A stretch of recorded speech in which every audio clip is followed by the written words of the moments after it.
찬양 감사합니다. 우리 옆에 사람과 인사하겠습니다. 주님의 이름으로 사랑합니다.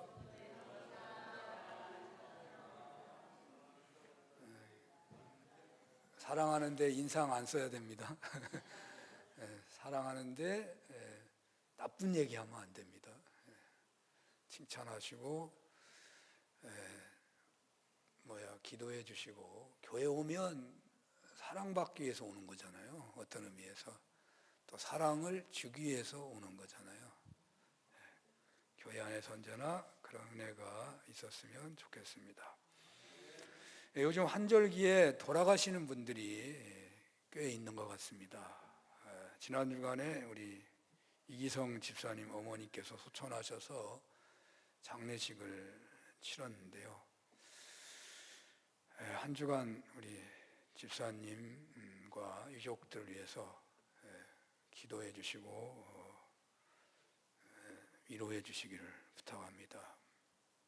그런데 소천하신 분들 중에 제가 개인적으로 아는 그런 목사님도 있습니다. 노예 활동을 같이 하고 친구같이 지냈었는데 돌아가셨어요. 저보다 한 살 어린데 죽음이 저에게도 별로 멀리 있지 않다. 옛날에도 그런 생각했지만 지금 더 실감이 나는 것 같습니다. 오늘 설교 본문을 묵상하면서 설교 준비하는 동안 계속해서 나 자신의 마지막, 또 몇 년 남지 않은 은퇴 또한 생각하게 되었는데, 본문 중심 내용은 하나님께 영광을 돌리라 라는 말입니다. 하나님께 영광을 돌려라. 나름 하나님을 잘 믿어보겠다고 목회에 전념해 왔다고 생각해 왔는데, 주님 앞에 서게 될 마지막을 직면 상상해 보았더니 하나님께 영광을 돌린 그 무슨 훈장이나 그런 흔적은 거의 생각이 안 나더라고요. 없는 것 같아요. 영광 돌린 적이 거의 없지 않는가. 하나님께 영광을 돌리며 살았다고 하는데 돌아보니, 생각해 보니 말로만 그렇게 했지 실제로는 언제 한 번이라도 제대로 하나님께 영광을 돌려본 적이 있는가 하는 아차하는 생각이 스쳐갔었습니다. 언젠가 꽤나 유명한 목사님이 대형교회 목회를 충성하신 그 목사님이 어느 날 삼층천을 체험하고서 자신이 얼마나 형편없는 목사였는지를 깨닫고 모든 하던 일을 중단해버리고 바로 선교지로 떠났다는 기독교계에 큰 뉴스가 있었던 것을 여러분들도 아시죠? 네. 충현교회 목사님이었던가요? 그렇게 열심히 살았던 것 같은데 하나님 앞에 직면한 체험을 한 순간에 얼마나 내가 형편없는 목사였는지를 알고서 조금이라도 영광을 돌리기 위해서 다 모든 것을 다 걷어치우고 선교지로 갔다고 그러더라고요. 오늘 본문 앞에서 제가 직면한 지금까지의 은퇴를 몇 년 앞두기까지의 목회를 생각해 봤는데 하나님께 제대로 영광을 돌려본 적이 별로 없었구나 하는 끔찍한 생각이 드는데, 여러분들은 어떠한지 모르겠습니다. 오늘 1절 2절 한번 읽어볼까요? 시작. 너희 권능 있는 자들아 영광과 능력을 여호와께 돌리고 돌릴지어다. 여호와께 그의 이름에 합당한 영광을 돌리며 거룩한 옷을 입고 여호와께 예배할지어다. 아멘. 본문 앞에서 지난 날을 돌아보니까 내가 과연 하나님께 영광을 그리고 능력을 돌린 적이 과연 언제였는가? 구원의 감격을 누릴 때 내가 하나님께 영광을 돌리지 않았을까? 내가 구원받아가지고 막 춤추듯이 좋아했을 때, 하나님의 사랑을 받고 있다는, 하나님의 자녀 삼아 하나님이 자녀 삼아 주셨다는 것에 내가 좋아서 어찌할 줄 모르고 찬양하고 예배했지, 하나님께 대한 감사와 공경함이 뜨겁지는 않았던 것 같아요. 그걸 몰랐던 것 같아. 내가 잘나서 구원받았지, 내가 복받아서 구원받았지, 내가 정말 복받은 사람이야, 이런 생각이 앞서지, 하나님께 영광을 돌려야지, 나같이 벌레 같은 자가 구원을 받았으니 모든 영광을 하나님께 돌려야지, 이런 생각을 별로 안 했던 것 같아. 생각해 보니까 영광을 돌리기 위해서 내 몸을 평생 바치겠습니다라고 하는 고백조차도 실상은 내가 그렇게 쓰임받는 측면이 더 강조되어 있었지, 나는 분토처럼 여김을 받는다고 하더라도 오직 하나님께만 영광과 높임을 돌려지기만 하면 된다 하는 고백은 아니었던 것 같아요. 쓰임받는 것이 그냥 뭐 대단하다고 생각하고 복되고 정말 의미 있는 한 생을 산다고 생각하는 것이지, 정말 나는 진흙같이 취급을 당하더라도 하나님만 높여지면 좋겠습니다, 그런 실천은 아니었던 것 같습니다. 말씀 앞에서 저는 얼마 남지 않은 목회 중에 진정 하나님께 영광과 능력을 돌려드리며 하나님께 그 이름에 합당한 예배를 드리는 은혜를 얼마나 회복하고 얼마나 드릴 수 있을까? 하나님 앞에 나아갈 때에 하나님께 내놓을 수 있는 것이라고 하는 것은 오직 하나님께 영광을 돌린 충성이나 헌신이나 사건이 얼마나 있었는지가 관건일 것입니다. 오늘 오후 예배에 보게 될 사도행전 7장에 스데반이 나옵니다. 스데반이 대단한 설교를 하고 있어요. 자기를 잡아 죽이려고 하는 바리새인들, 율법학자들이 지켜보고 있는 가운데 하나님의 말씀을 선포합니다. 야, 스데반의 설교 대단해요. 대단해요. 뭐 목사도 아니잖아요. 사도도 아니잖아요. 얼마나 당당하게 설교하는지 몰라요. 너희들이 예수를 죽였다. 십자가에 못 박혀 죽였다. 너희들 조상들이 더 선지자들을 핍박했는데 너희들이 정말 의인인 예수님을 죽였다. 그러니까 막 화가 나가지고 돌을 들어가지고 스데반을 죽인 거잖아요. 그는 순교하면서 예수님을 본받아 저들의 죄를 저들에게 돌리지 말라 달라며 용서하고 있었고, 그렇게 하나님께 영광을 돌리는 스데반을 지켜보던 사도 바울은 결국 신약 최고의 인물로 부름받는 회심의 계기가 되지 않았을까 해지는 거예요. 그 자리에 사도 바울이 있었다, 그렇게 나오잖아요, 성경에. 사도 바울이 뭐 가다가 그냥 갑자기 벼락 맞듯이 은혜 받아서 변했다고 하는데, 그러나 많은 학자들 중에 이 스데반 사건이 결정적 계기가 됐을 거다. 여러분, 큰 돌이 망치로 한 번 쳐갖고 깨지나요? 여러 대 맞다가 멍이 들어서 어느 순간에 결정적으로 맞으면 깨져버리는 거예요. 사도 바울의 변화의 결정적 계기는 아마도 스데반의 순교의 현장이었을 거예요. 어떻게 하나님께 영광을 저렇게 돌릴 수 있겠냐 이 말이죠. 하나님이 살아계시니까 저렇게 영광을 돌리지, 예수님의 십자가의 죽으심과 부활이 정말 진리니까 저렇게 하고 있지 이 말이잖아요. 하나님께만 진정으로 돌린 영광이 과연 나에게 있기는 있었는가 하는 생각을 해보니 얼마나 부끄러운지 모릅니다.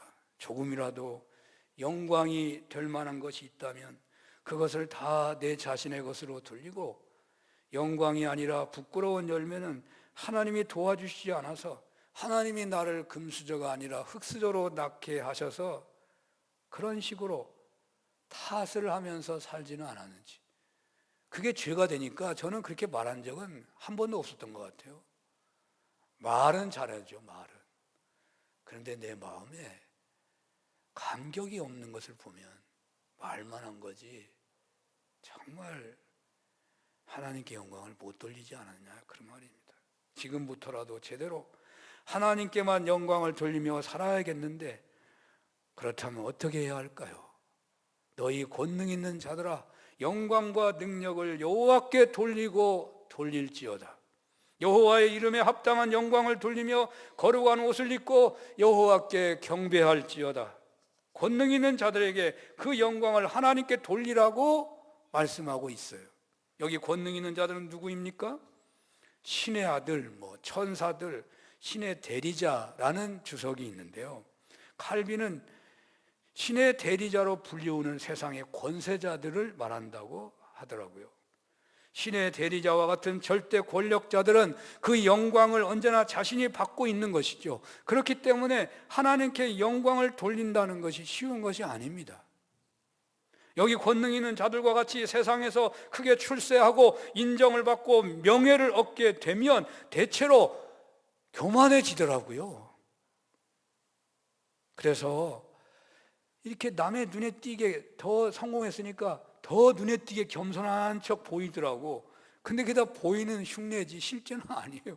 알고 보니까 권력자들, 정치가들, 시민들의 표를 얻기 위해서 장애인 시설을 간다든지 노인 시설을 간다든지 노동 현장들을 찾아가잖아요.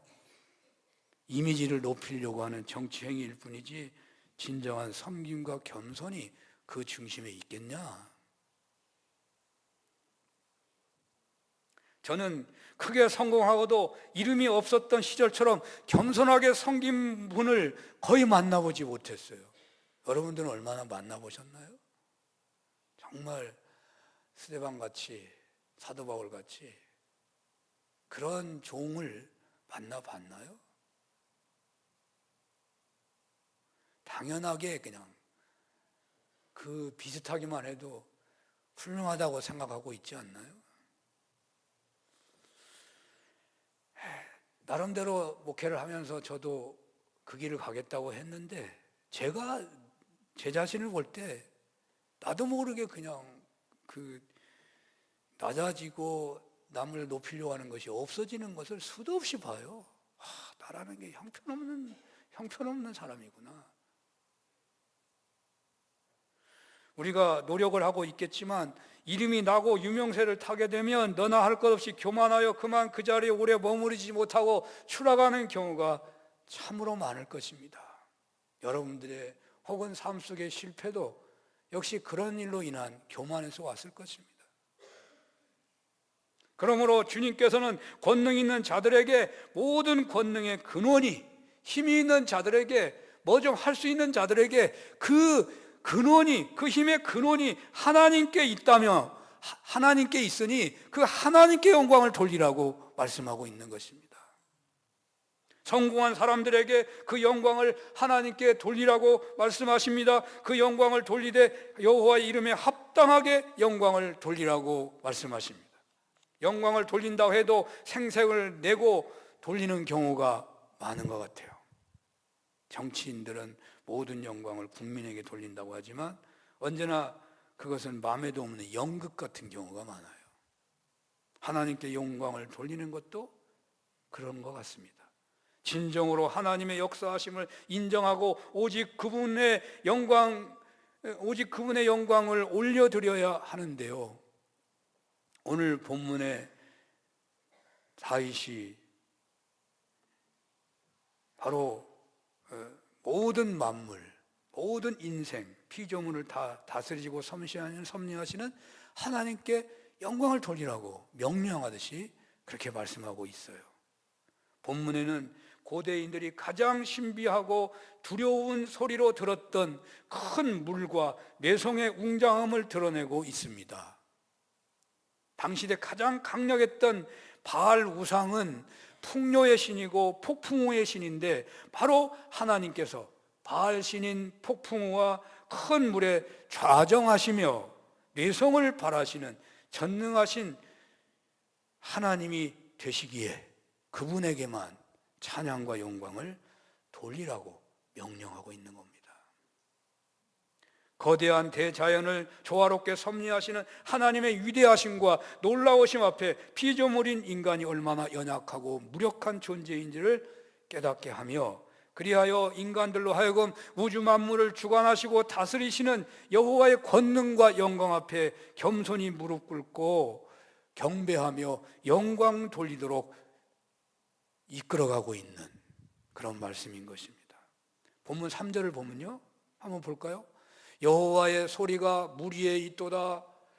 영광의 하나님이 우레소리를 내시니 여호와는 많은 물 위에 계시도다. 이 말이 잘 이해가 안 될 수 있습니다. 제가 조금 설명하면요, 당대 최대의 우상이 바알인데, 바알을 상징하는 것이요, 물이라고 할 수 있어요. 물, 큰 물이다 이 말이에요. 물. 그런데 그 물 위에 여호와 하나님이 좌정하신대요. 발로 밟고 있대요. 그러면서 내성을 바라신다는 겁니다. 물이 가져다 주는 모든 풍요 역시 바알이 주는 것이 아니고 하나님이 주신다는 거예요. 여러분, 물이 없어 살 수 있어요? 물이 없어가지고 사람들이 살 수 있어요? 먹을 것이 나올 수 있어요? 물 안 주고 될 건 아무것도 없습니다. 여러분, 뭐 병균이 아무리 많다 하더라도요, 물이 하나도 없으면 어떤 병균도 살 길이 없는 겁니다. 물이 없으면 다 죽어요. 여러분의 손에 뭐 같은 게 막 병균이 많다 그러죠? 하다못해 여러분, 이쑤시개에도 병균이 손보다 훨씬 적어요. 왜 그런지 아세요? 이쑤시개 뭐 먼지투성일 것 같은. 여러분, 이런 것으로 이렇게 손을 대면은 절대로 거의 이빨에 문제가 안 생기는데, 손으로 이빨을 자꾸 만지면요, 반드시 문제가 생깁니다. 아, 내 손인데 막 닦아서 손으로 이렇게 하는데 왜 생기지? 아니요. 물론 건강한 사람은 안 생기는데, 저는 이가 아파서 설명하는 거예요. 손으로 만지면 꼭 이빨에 붓거나 문제가 생기더라고. 왜? 손에 물기가 있기 때문에. 온갖 병균이 드글드글 하는 거예요. 손에 있는 겁니다. 여러분, 그거 알아야 돼요. 물이 없으면 병균도 못 산다니까. 세상에 어떤 존재도, 어떤 생물도 물이 없이는 살 길이 없는 거예요. 그러니 물이 신이죠. 물이 신이죠. 바알 신이 물을 움직이는 신이라고 가나안 사람이 믿는 거죠. 근데 하나님은 그걸 물 위에 좌정하신다고 다윗의 입술을 통해서 선포하고 있어요. 그것만이 아니고 하나님은 7절을 볼까요? 여호와의 소리가 화염을 가르시는도다. 간단하게 나왔습니다만, 여호와 하나님께서 바알신을 상징하는 화염, 불을 다스린다는, 불을 다스린다. 불이 가져다 줄 수 있는 모든 것을 바알이 주는 것이 아니고 하나님이 친히 불을 주신다는 거예요. 여러분, 물이 아무리 많아도 태양이 없으면요, 아무것도 잘할 수가 없어요. 불이 없이는 아무것도 될 수가 없는 거예요. 여러분, 불이 없으면요, 불도 못 켜는 거예요. 이 불이 그냥 비치니까 불이지만 원래 다 뜨거운 불에서 오는 거예요. 불에서 다 오는 거예요. 불에서. 모든 에너지가 불에서 오는 겁니다. 불에서. 그러니까 저 에집트의 어마어마한 피라미드를 누가 세웠나요? 바알이 세운 것 같아요. 태양신을 믿거든. 태양신을 믿는 사람이 그런 피라미드를 만드는 거예요. 그 얼마나 위대한 신이에요, 그 당시에. 그런데 하나님이 그 불을 친히 다스린다는 거예요. 하나님이 다스린다. 5절을 보겠습니다. 여호와의 소리가 백향목을 꺾으시며 여호와께서 내려놓은 백향목을 꺾어 부수시도다. 아멘. 바알 신앙의 성지가 헤르몬산인데 그 헤르몬산의 백향목을 하나님이 꺾어버린다.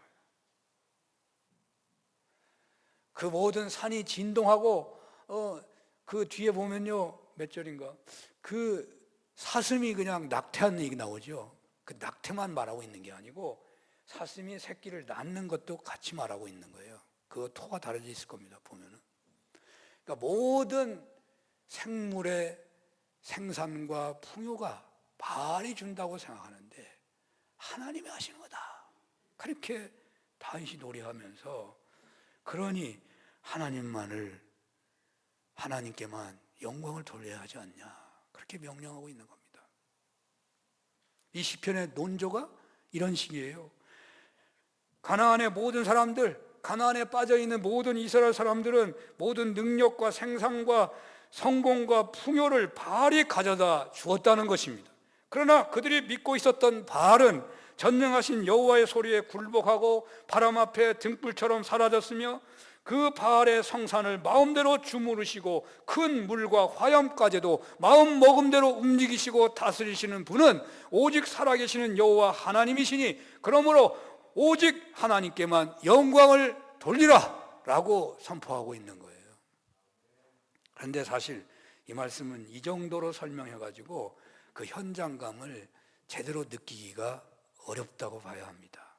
제가 조금 부연해 드린다면요, 여러분, 이스라엘 사람들이 이 홍해가 갈라지는 것을 체험한 사람들이요, 광야에서 하늘에서 만나가 내리고 메추라기가 내리고 세상에 큰 바위 덩어리에서 지팡이를 쳤더니 물이 나온 체험을 한 사람들이 이스라엘 사람들이에요. 하나님과 계약을 맺었어요. 하나님의 성민이 되었어요. 가나안 땅에 갔는데 어떻게 그런 체험을 한 사람들이 가나안의 바알신에 빠져드냐 말이죠. 이해가 안 되잖아요. 이해가 어떻게 돼요? 안 되죠. 이해가 돼요? 그거는 뭐 이스라엘 사람들이 정말 무지몽매한 사람들이고 인간도 아닌 존재고 그러기 때문에 그런 인간들이 그렇게 한 거야 라고 할지 모르지만, 여러분, 이스라엘 사람들이요, 여러분 보세요, 얼마나 똑똑한가. 우리보다 못나고 부족한 사람들은 아니에요. 아브라함이 부족한 사람인지라고요? 보통 이상인 거죠. 형편없는 사람이 아니에요. 근데 어떻게 그 종자들이 세상에 그렇게 그 어마어마한 체험을 하고도 바알에 빠져가지고, 엘리야 시대에는 엘리야 혼자만 남고 아세라와 바알 선지자가 850명이나 된다고 하잖아요. 어떻게 그런 일이 벌어지냐고요. 그런 일이 벌어진 이유는 우리가 이해가 안 되는 것은 바알신의 그 어마어마함을 잘 모르기 때문이에요. 사실 저도 잘 몰라요. 장일선 박사가 그렇게 말을 했어요. 바알을 우리는 창경원 안에 곰만 보고 있는 듯이 보고 있다는 거예요. 창경원의 곰이 뭐 무서워요? 하나도 안 무섭지. 저 깊은 산에 가서 큰 곰을 한번 만나보라는 거예요. 그 곰 앞에 그냥 벌벌 떨고 나무로 올라오고 숨기 바쁘지. 그 곰을 장난하듯이 뭐 찔러보고 어떻게 생겼나 이렇게 보고 관찰할 수 있어요? 오늘날 우리가 바알을 보는 것은 철장 안에 갇혀있는 바알을 보고 있기 때문에 그 대담을 모르는 거예요. 사실 오늘날 바알이 그냥 물질이다, 돈이다, 이런 얘기를 많이 해요. 근데 이 돈의 이력은요, 경험해 본 사람이 알아요.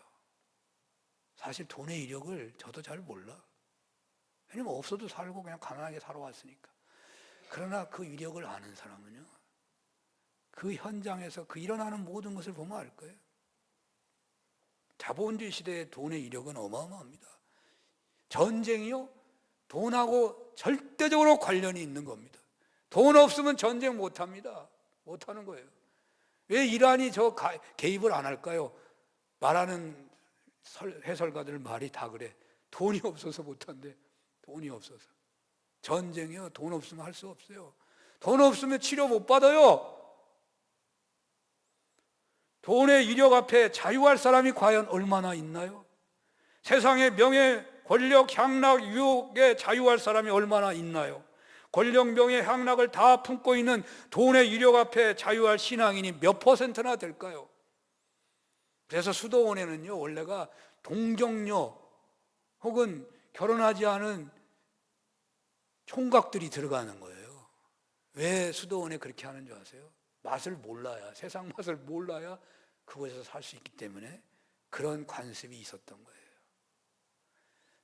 돈의 맛을 알고 이 세상의 쾌락을 알고, 그럼에도 불구하고 이보다 더 하나님이 더 능력이 있으시고 권세가 있다고 믿고 변할 만한 사람이 별로 없다고 말해요. 얼마나 무서운지 아세요? 세상의 돈의 이력이, 향락 이력이 얼마나 대단한지 아세요? 그런데 오늘 성경은 분명히 말하고 있는 거예요. 그 모든 권세와 능력이 다 하나님이 다스리시고 하나님이 주무시고 하나님의 손 안에 있다는 거예요. 여러분들 자신이 오늘 여기에 있게 된 것에 대해서 혹은 나름대로의 성공과 승리에 대해서 감사한 마음이 있잖아요. 그 감사가 여러분 어디를 향하고 있습니까? 우리 어머니 아버지가, 윗사람이, 어떤 권력자가, 재력으로 도와준 어떤 분들이, 그런 분에게 대한 감사가 향하고 있습니까? 그러나 정작 자신의 성공과 승리의 가장 큰 힘은 어디서 왔느냐? 하나님께로부터 왔다는 거예요.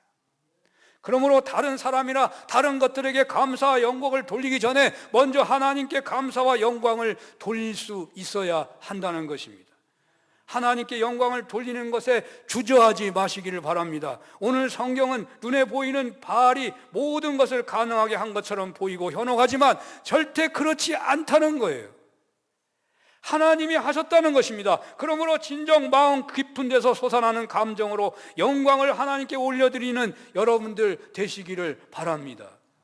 진정한 영광은 입술만으로 많이 부족합니다. 앞에서 언급했습니다마는 스데반처럼 설교하고 영광 돌려야 할 주님을 위하여 자신의 전부를 바치기까지 할 수 있어야 한다는 거예요.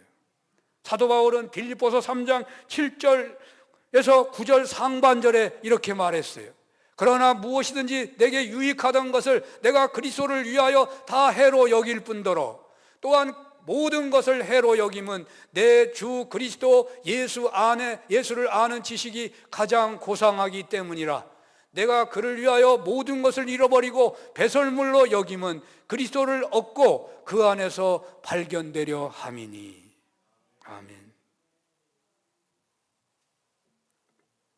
이런 차원에 이르는, 또는 이런 고백을 품고서 주님께 영광을 돌리는 것이야말로 진정한 영광 돌림이 아닌가 해집니다. 이런 은혜와 이런 신앙의 성장이 있으시기를 축원합니다. 그런데 왜 하나님은 그렇게 우리 피조물로 하여금 하나님께 영광을 돌리라고 하는 것일까? 10절과 11절을 보겠습니다. 여호와께서 홍수 때에 좌정하셨으며 여호와께서 영원하도록 왕으로 좌정하시도다. 여호와께서 자기 백성에게 힘을 주시며 여호와께서 자기 백성에게 평강의 복을 주시리로다. 아멘. 가나안 사람들은 바알이 힘을 주고 바알이 복을 준다고 믿고, 이 세상 사람들도 자기가 믿는 뭔가 있잖아요. 그 누가 힘을 준다고 하겠죠. 가나안은 농경사에 적응해가는 이스라엘 백성들도 이 신앙에 깊이 빠지고 말았어요. 그런데 오늘 시편은 그 모든 힘의 근원은 바알이 아니고 하나님이시고, 복을 주시는 분도 바알이 아니고 하나님이시라는 거예요. 그렇습니다. 우리가 성공과 승리를 누리는 것은, 오늘 또 우리가 목표와 승리를 향하여 나아가고 있는 것은 전적으로 바알의 영향이 아니라 하나님께서 힘을 제공해 주시고 축복을, 복의 문을 열어주시기 때문이라는 것입니다. 여기 하나님의 힘은 어떻게 나타나는 것인가? 이게 하나님의 힘에 대한 어떤 상징이 찾기가 어려운데 주석가가 거름이라고 말을 했더라고요. 거름. 하나님의 힘은 거름 같다. 왜 거름 같다 했나 생각해 봤는데요, 거름을 한번 주면 그냥 계속해서 수확을 할 수가 있다는 거예요.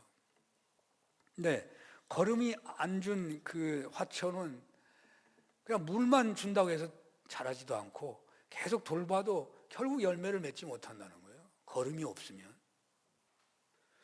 그래서 하나님의 힘이, 하나님의 그 근원적인 힘은 마치 거름같이 주어지고 있는 것이다. 왜냐하면요, 하나님의 힘이 우리가 가만히 있는데 되질 않잖아요.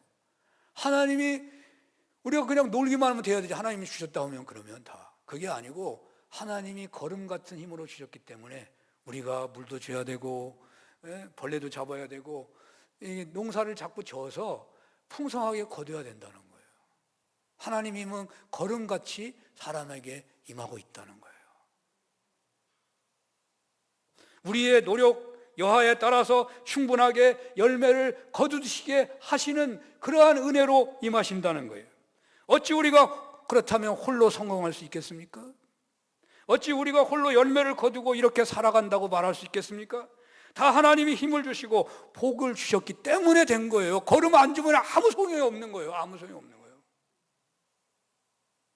오늘 본문은 여호와 하나님께 영광을 돌리라고 말씀하시는데, 그냥 단도직입적으로 모든 힘의 근원이, 능력의 근원이 하나님께 있기 때문에 어떤 이유도 없이 그냥 명령하면서 선포합니다.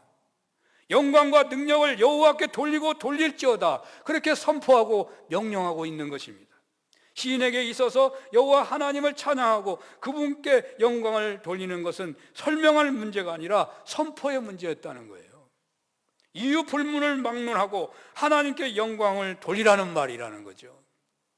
사랑하는 여러분, 여러분들이 자수성공하여 성공했다고 하더라도, 혹은 큰 성과를 얻었다고 해도 그 영광은 반드시 하나님께 돌리시기를 바랍니다. 그 이름에 합당한 영광, 그 형식적인 영광이 아닌 정치인들의 쇼 같은 인사치레가 아닌 진심에서 우러나는 영광을 돌리시기를 바랍니다. 지금까지 하나님께 진정한 영광을 돌려보았는지 돌이켜보시고, 예수 그리스도를 아는 지식이 고상하여 자신의 재능, 물질, 소유 전부를 배설물로 여길 만큼 그런 마음으로 하나님께 진정으로 영광을 돌리는 은혜의 때가 여러분들의 남은 생애에 차곡차곡 쌓여지기를 축원합니다. 왜 하나님께서는 그렇게 영광을 돌리라고 명령하셨는가? 11절에 나타나는데, 여호와께서 우리에게 힘을 주시고 우리에게 평강을 주시기라 영광을 돌리라고 했다는 말이 끝에 붙어 있어요. 얼마나 대단한 복인지 아십니까? 아무리 어마어마한 걸 가졌어도요, 평안하지 못하면 다 허사예요. 또 하나님이 주신 힘은요, 홍해가 갈라지게 돼요. 하나님이 힘을 주시면요, 안진뱅이가 일어나기도 해요. 하나님이 힘을 주시면 38년 된 자가 일어나기도 하는 거예요. 여기에 더하여 평강의 복까지 주신다고 약속하십니다. 다 하려고 할 일이 아니고 진정 내가 하나님께 영광을 돌리려고 하는 마음만 있다면 이 모든 그냥 받는다고 말씀하시는 거예요. 여호와 하나님께 영광을 돌리시고 하나님이 주시는 힘을 받으시고 평강의 복을 누리시기를 축원합니다. 하나님은 우리들에게 높아졌다면, 잘 되고 있다면 그 영광을 하나님께 돌리라고 하십니다. 오늘 내가 있기까지 승리하고 성공하고 열매 맺게 하신 그 모든 가정 중에 진정 하나님께 영광을 돌렸는지, 하나님께 영광을 돌릴 때마다 그 영광을 자신이 차지하려고 하지는 않았는지 성찰하며 하나님께 영광을 돌리라고 하십니다. 이런 은혜가 있으시기를 축원합니다. 모든 힘의 능력의 근원 되시는 여호와 하나님께 영광을 돌리라고 하시니 이유 불문하고 영광을 돌리게 하소서. 영광을 어떤 경우에도 가로채지 않게 하소서. 예수님 이름으로 기도합니다. 아멘.